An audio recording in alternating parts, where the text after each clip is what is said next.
안녕하세요, 슈립입니다. 오늘은 조금은 특별한 농구화를 가져와 봤는데요.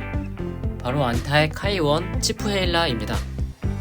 디자인이 상당히 독특하기도 하고 플레이오프에서 카이리 어빙이 신고 나왔을 때 눈길을 끌던 신발이어서 아시는 분들도 많이 계실 것 같은데요. 오늘은 이 카이원 치프헤일라 컬러의 디자인 유래와 치프헤일라라는 이름에 관련된 이야기, 그리고 신고 뛰었을 때의 느낌을 간단히 리뷰해 보려고 합니다. 영상 뒷부분엔 카이2에 대한 예상 발매월 정보도 함께 포함하였으니 영상 끝까지 함께 해주시면 감사드리겠습니다. 먼저 이 카이1 치프헤일라 컬러링은 카이리 어빙이 지난 시즌 미네소타와의 플레이오프 서부 컨퍼런스 결승 1차전에서부터 신기 시작한 컬러링입니다.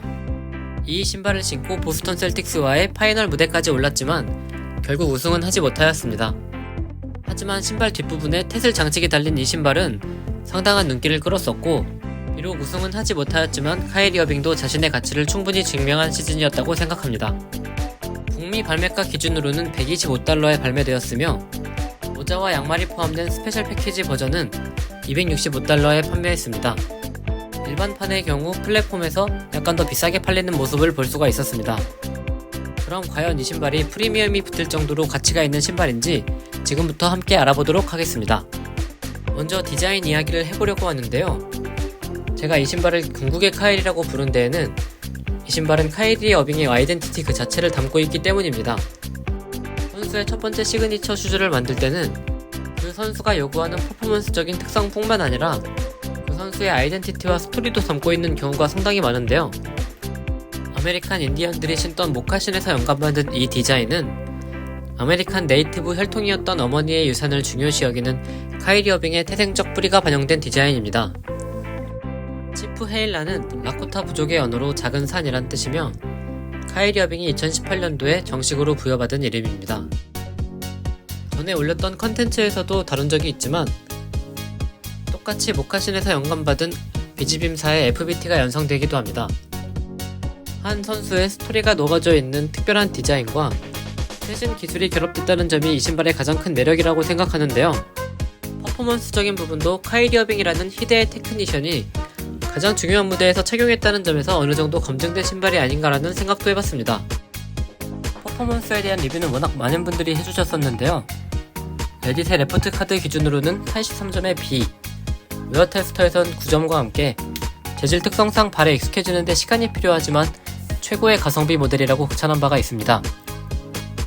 나이스킥스에서 선정한 24년 올해의 농구화엔 3위에 뽑혔고요. 안타에서의 카이리 어빙 첫 번째 시그니처였기 때문에 센세이셔널한 디자인과 뛰어난 퍼포먼스 때문이라고 추측하고 있습니다.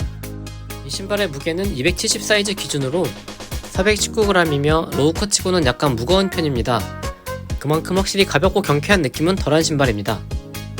대신에 단단한 가피에서 제공해주는 지지력이 상당히 강하며 내부의 패딩은 꽤 두툼해서 끈을 꽉 묶었을 경우에는 흔히 얘기하는 락다운 피팅이 가능합니다. 카이1 치프헤일라의 가장 큰 특징은 두꺼운 끈과 좁은 아일릿 때문에 끈을 움직이기가 정말 쉽지가 않습니다. 이 부분 때문에 락다운을 더욱 강하게 만들어주긴 하지만 신고 벗을 때 그리고 끈을 조절할 때는 매우 강한 힘이 필요한데 이 부분은 큰 호불호가 있을 것으로 예상됩니다.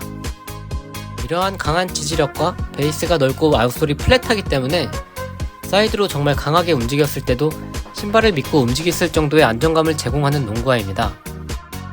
쿠션은 안타사의 니트로 엣지 폼이 전장으로 구성되어 있는데 리닝사의 붐쿠션과 매우 유사합니다.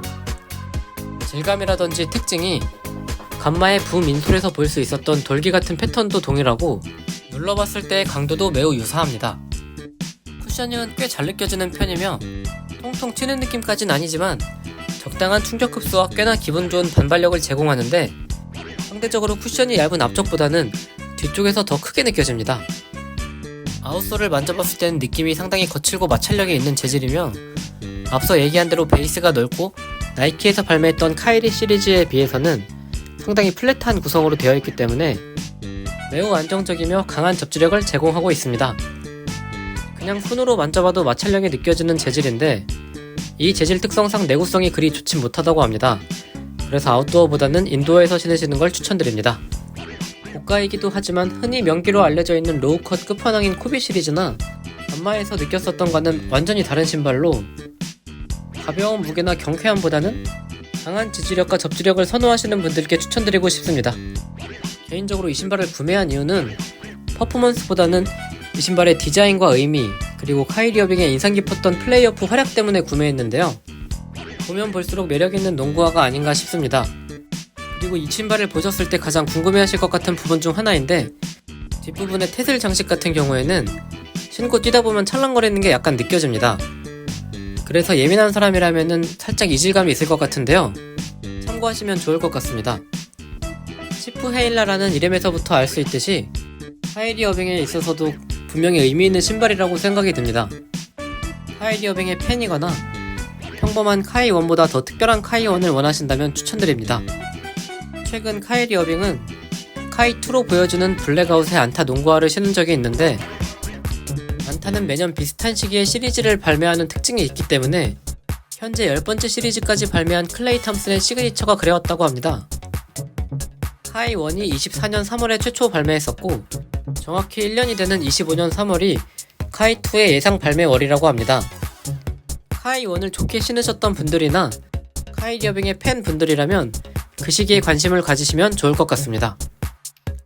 그럼 안타에서의 두 번째 카이리 어빙 시그니처를 기대하며 오늘의 신발 이야기를 마치도록 하겠습니다.